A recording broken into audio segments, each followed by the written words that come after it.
네, 오늘은 창세기서 34장 25절에서 27절여에 있는 말씀을 통하여 정의와 공의라고 하는 주제를 가지고 은혜를 나눠보고자 합니다. 우리는 이 세상을 삶에 있어서 우리가 가지고 있는 기본적 도덕, 윤리, 정의라는 기준으로 세상을 바라볼 때 과연 이 세상은 정의롭고 공의로운 것인가? 라는 의문점을 가질 수 있습니다. 그러나 우리가 분명히 이 모든 것 가운데 우리가 인식해야 될 것은 세상은 거룩하거나 온전하지 않습니다. 즉 지상에 있는 교회들조차도 온전하지 않죠. 다만 하나님은 그 모든 것들을 주관하셔서 정의롭게 하시고 거룩하게 그 인생들을 이끌어 가심인 줄 믿습니다. 우리는 이 세상 가운데서 과연 정의롭냐 공의롭냐 라고 하는 의문점, 그 기준을 갖고 바라보면 우리는 우리 속에 수많은 의문투성이가 생길 수밖에 없죠. 국어사전에서 정의라는 말은 진리에 맞는 올바른 도리, 바른 의, 개인 간의 올바른 도리 또는 사회를 구성하고 유지하는 공정한 도리라고 정의하고 있습니다. 신명기서 32장 4절의 말씀에 보면 그는 반석이시니 그가 하신 일이 완전하고 그의 모든 길이 정의롭고 진실하고 거짓이 없으신 하나님이시니 공의로우시고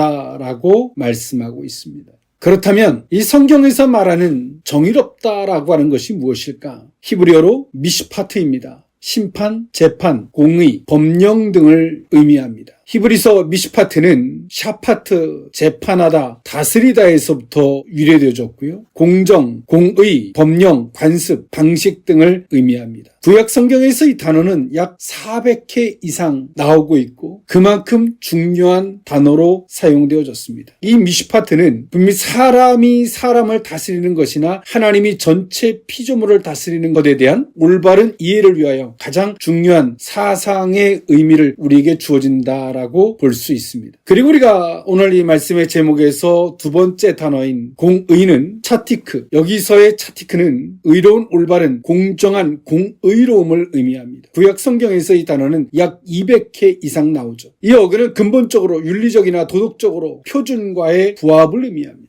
즉 다시 말해서 하나님은 정의를 행하시고 모든 것들을 창조하신 하나님께서 모든 법령의 기준이 되시고 표준이 되신다라고 하는 말씀입니다. 오늘 이 본문이 있는 오늘 이 말씀 저와 여러분 너무나 잘 알고 있는 말씀이죠. 하나님께로부터 택함을 받고 약속의 승계자가 되었던 야곱이 다시 고향으로 돌아오는 과정에서 있었던 사건이 오늘 이 본문이 있는 말씀이에요. 야곱은 이 형 에서와 헤어진 후에 평안히 돌아오게 되면 반드시 베델에 들려서 단을 쌓겠다라고 하는 하나님과의 약속, 맹세를 했죠. 그 부모가 계신 약속의 땅으로 귀향했어야만이 됐지만 그것이 바로 그의 최종 목적지가 되어만이 됐지만 야곱은 자신의 약속을 잊은 채 이방 땅에서 머무르게 됩니다. 그 결과 토착 부족인 추작인 세겜이 힘을 동원해서 디나를 강간하는 불상사를 초래하게 되었고 이는 나쁜 환경에서 뿐만 아니라 하나님의 도우심이 필요 없는 듯이 느껴질 수 있는 상황에서도 신앙의 나태함이 그 성도들에게 미치는 영향이 어떠한 것인지를 여실히 보여줄 수 있습니다. 우리는 보다 더 평안하고 안락한 환경이 오면 하나님의 도우심이 그렇게 간절히 느껴지지 않죠. 그랬을 때 오는 환경이 그 성도들에게 얼마나 나쁜 영향으로 다가올 수 있는지에 대한 결과물이 되었다는 것입니다. 이런 사건 속에서 야곱의 아들들의 분노를 볼 수 있습니다.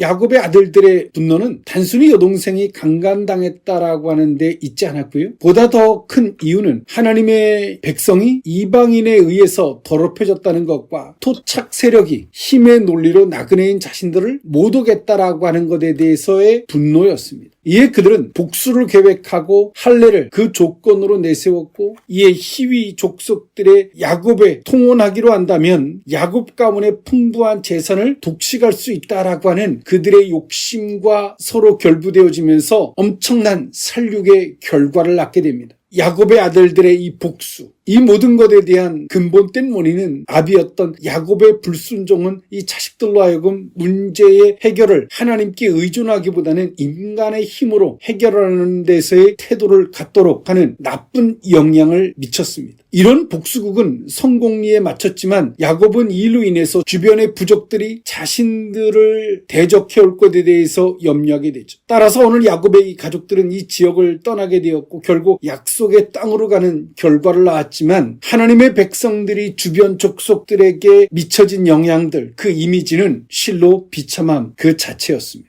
오늘 이 본문의 이 말씀을 통하여 우리가 좀 바라보고자 하는 오늘 이 관점, 이 안목은 과연 이들은 정의로웠느냐, 그리고 오늘 이들은 하나님의 공의를 그 기준, 그 중심 삼아서 과연 행동했는가라고 하는 것을 바라보고자 하는 것입니다. 그 속에서 오늘 우리는 이 세상을 살면서 기독교적인 개념, 즉 기독교적인 개념 안에서, 성경적 개념 안에서 우리는 과연 이 세상에서 정의롭게 살고 공의롭게 산다는 것이 과연 무엇인지를 한번 살펴보고자 하는 것입니다. 정의와 공의, 그 의미를 오늘 이 본문에 있는 말씀을 통하여 세 가지로 나누어 그 은혜를 살펴보고자 하는데요. 첫 번째로는 할례를 받고 우리같이 되면입니다. 창세기서 34장 13절에서 17절에 있는 말씀인데요. 야곱의 아들들이 세겜과 그의 아버지 하몰에게 속여 대답하였으니 이는 세겜이 그 누이 디나를 더럽혔습니다. 야곱의 아들들이 그들에게 말하되 우리는 그리하지 못하겠노라. 할례 받지 아니한 사람에게 우리 누이를 줄 수 없노니 이는 우리의 수치가 됨이니라. 그런지 이같이 하면 너희에게 허락하리라. 만일 너희 중 남자가 다 할례를 받고 우리같이 되면 우리 딸을 너희에게 주며 너희 딸을 우리에게 데려오며 너희와 함께 거주하여 한 민족이 되려니와 너희가 만일 우리 말을 듣지 아니하고 할례를 받지 아니하면 우리는 곧 우리 딸을 데리고 가리라. 아멘. 오늘 야곱의 아들들 그리고 야곱이 딸 디나의 강간 사건 이후에 이 사건을 처리하는 방식이나 이 사건을 대하는 태도를 우리는 볼 수 있습니다. 두 번째, 이들이 과연 정의로웠느냐, 이 두 가지를 한번 살펴보고자 하는데요. 오늘 야곱은 가장 처음에 딸의 비극의 소식을 듣게 됩니다. 그리고 아들들은 목축업을 했기 때문에 들에 나가 있었죠. 창세기서 34장 7절에 있는 말씀에 보면 야곱의 아들들은 들에서 일을 듣고 돌아와서 그들 모두가 근심하고 심히 노하였으니 이는 세겜이 야곱의 딸을 강간하여 이스라엘에게 부끄러운 일 곧 행하지 못할 일을 행하였음이더라 라고 말하고 있습니다. 그러나 앞서서 창세기 34장 5절의 말씀에 보면 야곱이 그 딸 디나를 그가 더럽혔다 함을 들었으나 자기의 아들들이 들에서 목축함으로 그들이 돌아오기까지 잠잠하였고 라고 성경은 말하고 있습니다. 야곱은 많은 시련과 아픔과 연단을 겪으면서 섣부르게 즉흥적으로나 혈기적으로나 극단적으로 결과적으로 행동하기에 앞서서 흑백의 논리로 접하고 쉽게 답을 내리는 이런 행동을 하지 아니하고 심사숙고합니다. 그리고 야곱의 자식들이 들에 나가 있었고 돌아오기까지 야곱은 잠잠히 참아 기다렸습니다. 오늘 야곱은 신앙적으로나 또 육신적인 인간의 삶 속에서 야곱이 그 자식들과는 얼마나 상이한 차이가 있는지를 볼 수 있죠. 야곱이 단련되고 변화받기 이전의 야곱의 태도를 본다면 야곱은 즉흥적으로 수단과 방법을 가리지 않는 그런 성격의 소유자였지만 오랜 시간 동안 단련되어진 훈련되어진 야곱의 모습은 즉흥적으로나 감정적으로 쉽게 답을 내리지 않고 잠잠하고 참아 기다렸습니다.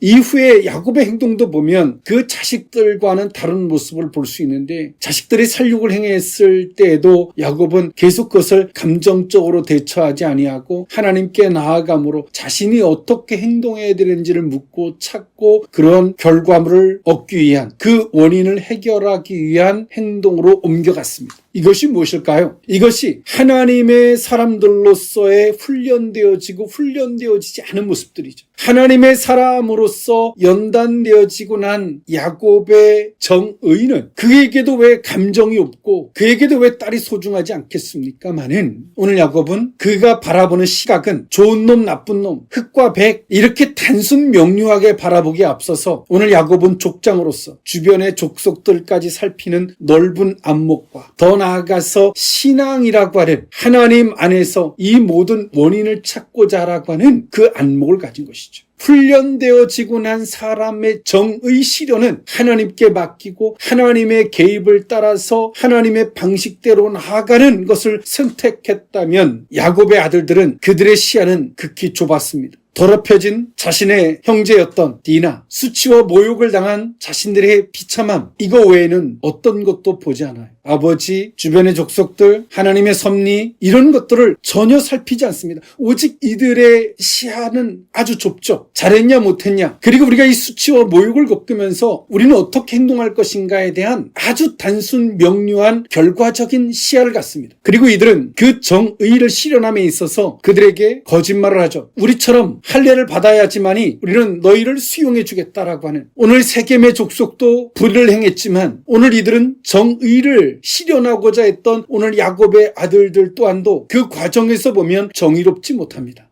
이들에게 정의를 실현하기 위하여 이들에게 너희가 그랬기 때문에 나 또한도 거짓말하거나 나 또한도 너희를 속여도 괜찮아 라고 하는 정의롭지 못한 태도를 갖죠. 먼저 너희들이 정의롭지 못했기 때문에 내가 거짓말하고 내가 불의를 행해도 나는 괜찮아 라고 하는 이런 모습으로 그들을 속입니다. 그리고 그들을 다 살육하는 자리까지 가죠. 여러분 어떻습니까? 세겜의 족속들이 분명히 잘못했지만 오늘 야곱의 아들들은 과연 정의로웠나요? 세상이 정의롭지 못함을 우리는 목격하고 목도합니다. 하나님의 사람들로서 선을 추구하고 공의, 하나님의 뜻대로 살려고 하는 자들이 그 세상의 정의롭지 못함 속에서 받는 충격은 세상 사람들이 받는 충격보다 더 큰 충격을 받을 수 있습니다. 그럴 때 오늘 우리는 먼저 너희가 정의롭지 못했기 때문에 나도 이렇게 해도 돼 라고 하는 우리들의 모습들, 과연 그것이 정의로운 것일까요? 우리는 우리 자신의 바깥의 것을 보는데 익숙해져 있지 정작 그것을 통하여 우리의 내면을, 우리의 자신을 바라보는 데는 익숙하지 않습니다. 항상 우리는 그들은 정의롭지 못하지만 나는 과연 정의로운 것인가에 대한 고민을 하지 않죠. 그가 더 악했기 때문에 이 정도는 정의로운 것이야 라고 하는 자신의 합리화 속에 익숙해져 있지 않나 우리는 돌아볼 필요가 있다는 것이죠. 상대는 불의한데 나는 정의로운 것으로 싸운다면 과연 그들을 이길 수 있을까? 이길 수 없겠죠. 왜? 저들은 수단과 방법을 가리지 않는데 나는 정의롭고자 한다면 어떻게 그걸 다 이길 수 있을까요? 우리는 그런 시각으로 세상을 맞서는 것이 아닙니다. 하나님의 뜻 안에서 단련되어졌던 야곱의 모습을 보면 우리는 알 수 있죠. 야복강가를 건너오기 전까지만 해도 야곱은 이 줄을 끊어내지 못했습니다. 위기 앞에서 수단과 방법을 가리지 않았던 야곱의 모습이죠. 그러나 거기서 야곱은 끊어냈습니다. 하나님을 개입시키고 하나님의 도움으로 일을 해결하는 것이 정의로움을, 그렇게 할 때만이 하나님의 공의가 드러남을 야곱은 배웠어요. 그리고 거기서 끊어냈기에 오늘 야곱은 이 사건을 겪으면서 인간적인 정의로움을 내세우지 않습니다. 하나님 안에서 원인을 찾고 하나님의 정의적인 판단을 하나님께 맡기죠. 심판과 재판을 하나님께 맡깁니다. 그리고 하나님의 뜻을 따라갑니다. 그 이름으로 말미암아 공의를 실현하고자 하죠. 공의, 하나님의 영광을 나타내고자 합니다.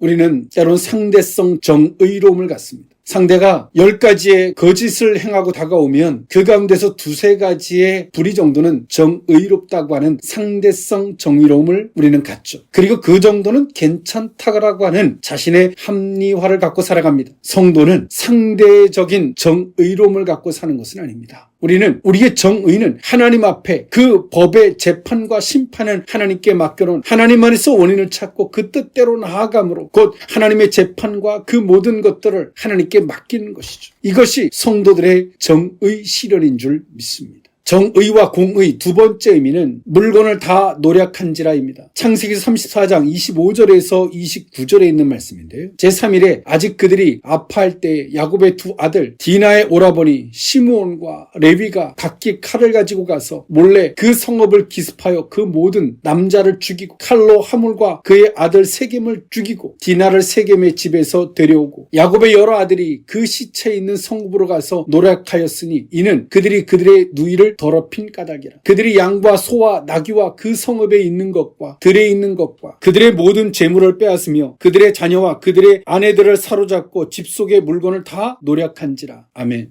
네, 시므온과 레위가 복수의 불이 타서 이 정의를 실현하는 모든 계획을 짰고 그것을 실행에 옮기는데 선봉장들이 되었습니다. 그리고 이들은 사람을 죽일 뿐만이 아니라 그 동물들의 심줄까지도 다 끊어서 그 동물들이 더 이상 활동할 수 없도록 모든 것들을 잔인하게 다 진멸했습니다. 오늘 이들은 자신의 누이였던 디나의 수치, 그 수치를 해결하기 위한 행동, 오늘 이들은 그거 외에는 어떤 것도 없어요. 지금 내가 죽더라도 이 복수만 한다면 된다라고 하는 이들이 가지고 있는 단순한 정의 실현, 이것이 과연 정의로운 것이었을까요? 야곱은 야곱의 생애를 마치기 직전에 자식들을 불러놓고 유언을 합니다. 그 유언에서 야곱은 창세기서 49장 5절에 이렇게 유언합니다. 시몬과 레위는 형제요, 그들의 칼은 폭력의 도구로다. 6절, 네오나 그들의 모임에 상관하지 말지어다. 내 영광아 그들의 집회에 참여하지 말지어다. 그들이 그들의 분노대로 사람을 죽이고 그들의 혈기대로 소의 발목 힘줄을 끊었음이로다. 7절, 그 노여움이 혹독하니 저주를 받을 것이요, 분기가 맹렬하니 저주를 받을 것이라. 내가 그들을 야곱 중에서 나누며 이스라엘 중에서 흩으리로다. 아멘.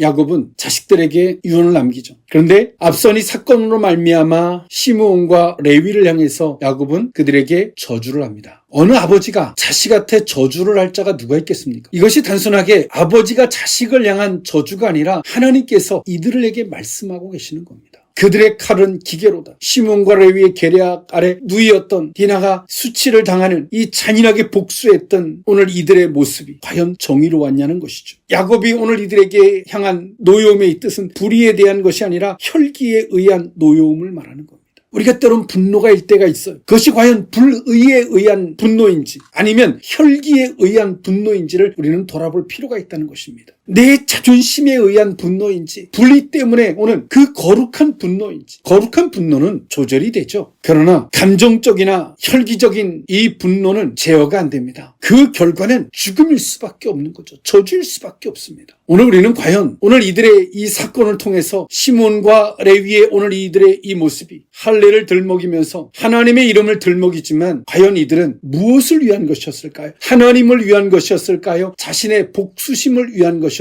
자신의 자존심을 위한 것이었을까요? 후자였겠죠. 때로는 우리는 불의에 대해서 분노할 때가 있습니다. 정말 신앙심, 하나님을 위한 것일까요? 불의 때문에 분노의 마음입니까? 아니면 자존심, 나, 혈기, 내 명예, 나 때문에 분노의 마음이 있는 것일까요? 어느 쪽입니까? 그것이 어느 쪽이냐에 따라서 우리는 정의로울 수도 있고 정의롭지 못할 수가 있는 거예요. 사람의 혈기는 우리의 시야를 얼마나 좁아지게 만드는지 모릅니다. 혈기는 그 감정은 흑과 백, 나쁜 사람, 좋은 사람, 잘잘못 외에는 그 어떤 것도 보이지 않습니다.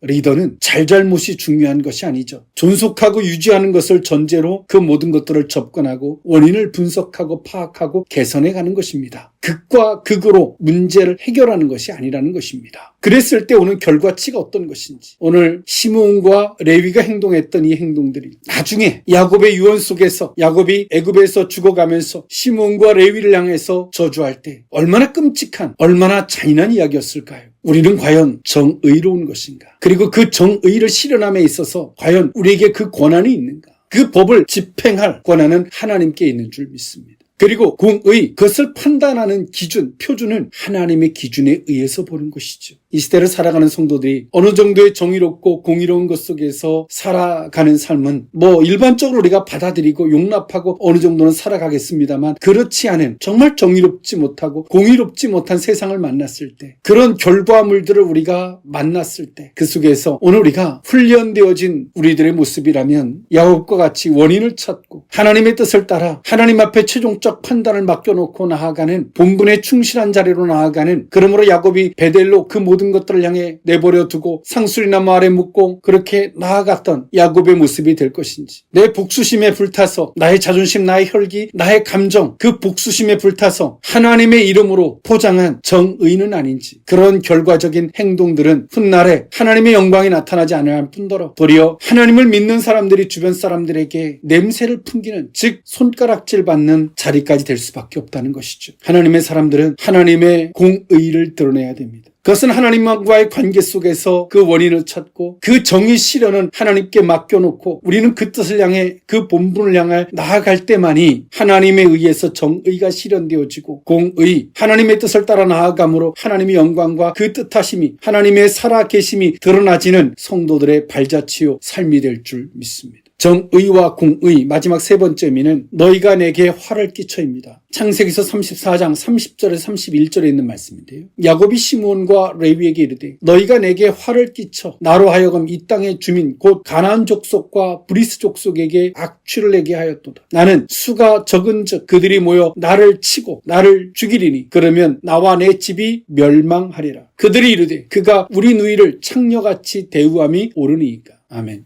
오늘 야곱과 야곱의 자식들과의 이견의 차이, 시각의 차이를 볼 수 있어요. 그렇다고 야곱이 그 세겜 족속들이 했던 행동들에 대해서 동의하는 것은 아니죠. 야곱도 분명히 잘못한 걸 알아요. 그러나 야곱은 중요하게 보는 게 있죠. 그것이 뭡니까? 한 족속의 족장으로서의 집안을 지키고자 하는 것에 대한 족장으로서의 책임감. 더 나아가서 약속의 승계자로서 하나님 안에서 본분된 의식, 그 시각을 가진 야곱과 그의 자식들은 내게 위해를 끼친 자와 내게 수치를 준 자와 그 내가 모욕을 당해서 견딜 수 없는 자기 자신뿐이 못 보죠. 오늘 이 넓은 시야를 갖고 있었던 책임의식과 하나님 안에서의 시각을 갖고 있었던 자와 피의식이든 때론 그 잘잘못 자체만 보고 있는 두 부류의 이 대화는 더 이상 대화가 되지 않습니다. 야곱이 폭넓은 시야에서 말하고 있지만 아주 좁은 시야를 갖고 있었던 야곱의 자식들은 아버지가 그렇게 말하는 것에 대해서 속상하고 열받는 거예요. 왜 그렇게 비굴합니까? 그렇게 우리가 살아가야 됩니까? 까짓거? 이런 식으로 극단적인 시각으로 접근하는 것이죠. 그러면 이런 꼴을 내가 당하고 우리가 가만히 있어야 됩니까? 라고 접근하는 거예요. 여러분, 누가 정의로워 보입니까? 무엇이 과연 정의입니까? 야곱은 자식들에게 말합니다. 주변 족속들에게 악취를 풍기게 했다. 그 의미는 공동 번역에서는 이렇게 말합니다. 상종할 수 없는 추한 인간이 되고 말았다. 즉 히위 족속에 대한 야곱 가문의 행위가 주변 부족들로 하여금 야곱 가문을 가리켜서 증오하게 만들었다는 것이죠. 어떤 문제를 만났을 때 그 문제를 어떻게 해결하느냐에 따라서 야곱은 난 하나님을 믿는다. 우리 가문은 하나님을 믿어. 라고 하는데 야곱의 가문이 주변 족속들한테는 증오의 가문이 된 거죠. 저 가문은 상종도 못할 가문이야. 하나님의 사람들이 문제를 만났을 때 그 문제를 정의롭고 공의롭게 접근하고 행동하지 않으면 세상 사람들이 뭐라고 말할까요? 예수 그리스도를 믿는 하나님을 믿는 사람들을 향해서 증오의 마음을 갖는 거예요. 저 인간은 교회를 다니지만 상종 못할 인간이야. 저 양반이 기도하고 뭐 하지만 전도한다 하지만 저 인간 상종도 하지 마라. 하나님의 영광을 가리는 것이죠. 그렇다고 무조건 그들 앞에 복음을 위하여 굴복되어지라는 것이 아닙니다. 과연 우리가 정의로운 행동이 어떤 것인지 하나님 안에서 그 문제를 해결하는 방식과 과정을 말씀드리는 것입니다. 야곱은 하나님을 떠나서라도 자식들이 돌아오기까지 그는 잠잠히 기다립니다. 그리고 심사숙고합니다. 심사숙고하는 이 과정에서 볼 때 야곱은 아직까지는 하나님을 생각하지 못했던 것 같아요. 그러나 자식들이 끔찍한 행동을 했을 때 비로소 야곱은 자신의 방법과 자신의 힘으로 뒷수습을 할 수 없는 상태가 된 것을 야곱이 자인을 하게 됐을 때 그때야 비로소 야곱이 하나님 안에서 원인을 찾고 하나님 안에서 그 문제를 해결하고자 했을 때 그가 베델로 올라가는 하나님의 약속을 지키고자 했던 발걸음이 되었던 것 같습니다. 공의로운 자리에 선 것이죠. 하나님 안에서 정의를 실현하는 그 부분에 대해서 하나님께 모든 걸 맡깁니다. 내가 그렇게 하나님의 약속을 향해서 나아갈 때 그 주변국들이 증오를 하고 야곱의 족속을 향해서 몰려올 수 있음에도 불구하고 야곱은 정의로운 판단, 정의로운 재판을 하나님께 맡겨둔 채로 자신의 본분에 충실합니다. 그것은 한 족장으로서 엄청난 결단입니다. 세겜의 족속을 잔인하게 멸절시켰습니다. 그것은 단순한 복수이기보다는 한 나라가 한 나라를 완전히 다 증발시킨 겁니다. 오늘 이 사건으로 말미암아 주변국들로 증오를 불러일으키고 주변국들이 이방 나그네 된 야곱의 족속이 중요하겠습니까? 자신의 주변국이었던 세겜의 족속이 중요하겠습니까? 당연히 세겜의 족속이겠죠. 나그네 같은 이 야곱의 족속은 그렇게 중요하지 않았을 겁니다. 외교적으로 정치적으로 말이죠. 그러나 야곱은 주변국들에게 연합으로 말미암아 공격받을 수 있는 위치에도 불구하고 하나님 안에서 원인을 찾고 그 뜻을 향해 실현해 나아가는 자리를 선택합니다. 정의 실현, 즉 재판을 하나님께 맡겼어요. 그리고 공의를 따라 하나님과 자신과의 약속했던 자리로 간 것입니다. 그러므로 다시금 하나님의 백성들을 통해서 무너졌던 정의와 공의가 실현되어지는 결과물을 얻게 된 것입니다. 비록 이들이 잘못했을지라도 어떻게 그냥 합력해 선을 이루어진 것이 아니라 야곱이 하나님 안에서 원인을 찾고 이 모든 결과가 원인이 하나님과의 약속된 그 자리를 내가 나태하게 접근했다는 것과 모든 것들이 풍족해질 때 하나님의 개입, 하나님의 도우심을 방관한 채 안일하게 대했던 자신의 태도에 있음을 발견했던 야곱, 그리고 자신의 진영 중에서 수많은 우상들이 깃들고 있었다라고 하는 결과물들을 야곱이 발견하고 나서 야곱은 하나님의 방식대로 나아가죠. 하나님의 공의대로 나아갑니다. 그럴 때 하나님께서는 정의를 실현해 주셨습니다. 주변국들에게 두려움을 줬어. 감히 야곱이 나아가는 길을 엄습하지 못하게 했습니다.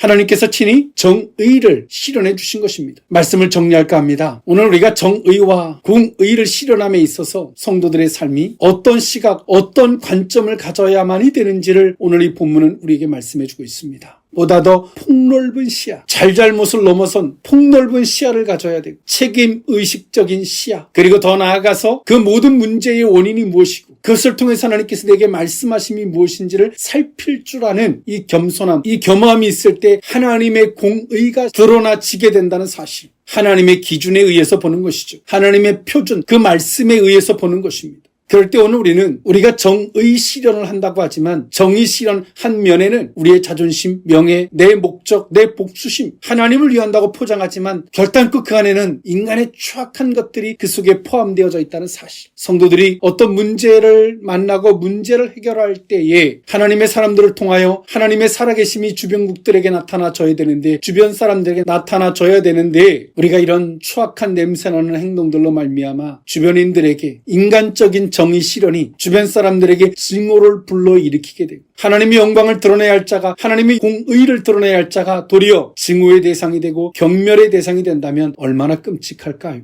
우리는 다시금 이 말씀을 통하여 성도의 과연 정의로움이 무엇이고 성도들이 과연 공의로움이 무엇이며 공의를 실현하는 것이 어떤 것인지 오늘 이 본문에 있는 말씀을 통하여 우리는 한번 다시금 우리의 신앙을 점검할 뿐더러 하나님 안에서 원인을 찾고 그 뜻을 앞세워 나아간다면 우리가 수많은 기도를 해서가 아니라 하나님께서 친히 정의를 실현시켜 주시며 하나님의 공의를 나타내는 우리의 자신과 우리의 교회와 이 나라와 세계 열방이 되고도 부족함이 없을 줄 믿습니다. 기도하겠습니다. 사랑하는 하나님, 우리는 과연 정의로운 것인가? 우리는 과연 공의로운 것인가에 대한 오늘 이 본문에 있는 말씀을 통하여 우리의 신앙을 점검합니다. 그리고 하나님, 과연 신앙 안에서 정의로운 것이 어떤 것이며 공의로운 것이 어떤 것인지를 뒤집어 봅니다. 모든 것들을 판단하시고 심판하시고 주관하시는 분은 하나님 한 분이신 줄 믿습니다. 우리의 시야가 하나님을 염두에 둔, 우리의 시야가 하나님께서 우리에게 책임으로 묶어준 그 안에서 바라볼 수 있는 안목이기를 원합니다. 하나님께서 일들을 행하실 때 하나님의 뜻하심을 기준으로 일하실진데 하나님의 공의를 나타내는, 공의를 앞세운 우리의 삶이 되게 하여 주옵소서. 축복하옵고 예수님의 이름으로 기도하옵나이다. 아멘.